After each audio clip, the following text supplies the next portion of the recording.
बिहार विधानसभा चुनाव के पहले चरण की सीटों पर चुनाव प्रचार सोमवार की शाम 5 बजे थम गया।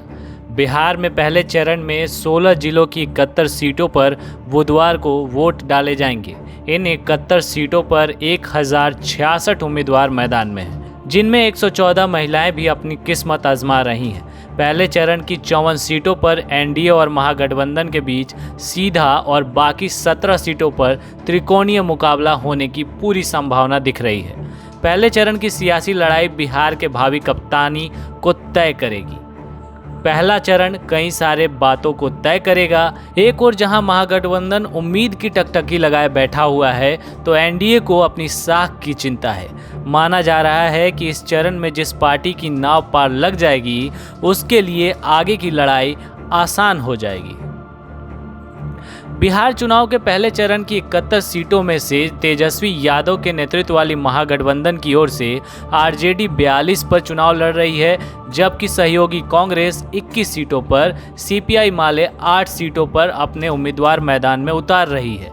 वहीं नीतीश कुमार की अगुवाई वाली एनडीए की बात करें तो जदयू 35 सीटों पर चुनावी मैदान में है, जबकि उसकी सहयोगी बीजेपी 29 सीटों पर मैदान में है। वहीं हिंदुस्तानी आवाम मोर्चा 6 सीट और वीआईपी 1 सीट पर चुनाव लड़ रही है।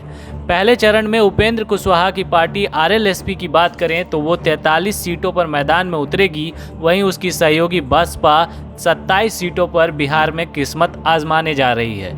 एनडीए से अलग होकर बिहार की सियासी रण में अकेले चुनाव लड़ने का फैसला लेने वाले चिराग पासवान की एलजेपी पहले चरण में महज 42 सीटों पर चुनाव लड़ने जा रही है, जिसमें एलजेपी ने जदयू के खिलाफ 35 प्रत्याशी उतारे हैं, जबकि 6 हम और 1 वीआईपी प्रत्याशी को चुनौती दे रहे हैं।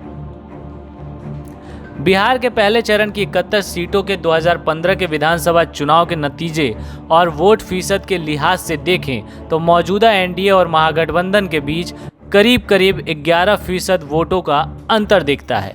पिछले चुनाव में आरजेडी, जदयू और कांग्रेस ने मिलकर 54 सीटों पर जीत दर्ज की थी, जबकि बीजेपी महज 13 सीटों पर ही जीत दर्ज कर सकी थी। हालांकि इस बार समीकरण कुछ बदल गए हैं। जदयू और बीजेपी साथ मिलकर चुनावी मैदान में उतर रहे हैं।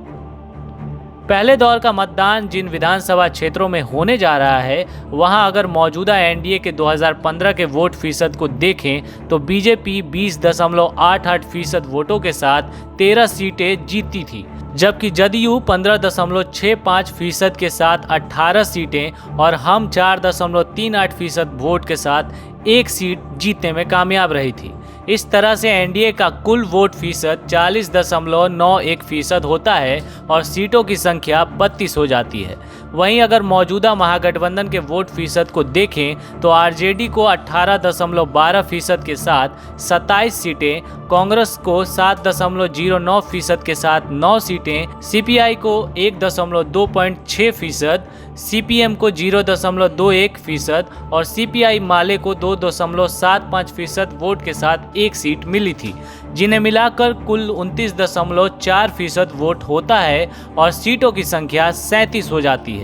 हालांकि 3.56% वोट एलजेपी को भी मिला था, जबकि अन्य को 26% वोट भी मिले थे और 2 सीटें भी मिली थीं। इस तरह से देखें तो दोनों गठबंधनों के बीच करीब 11% वोटों का अंतर दिखाई देता है। इस बार के चुनाव में एनडीए अपने वोट फीसद को बनाए रखने में सफल रहता है तो सीटों में बड़ा फेरबदल होने की पूरी उम्मीद है। इसका सीधा असर महागठबंधन की सीटों पर पड़ेगा।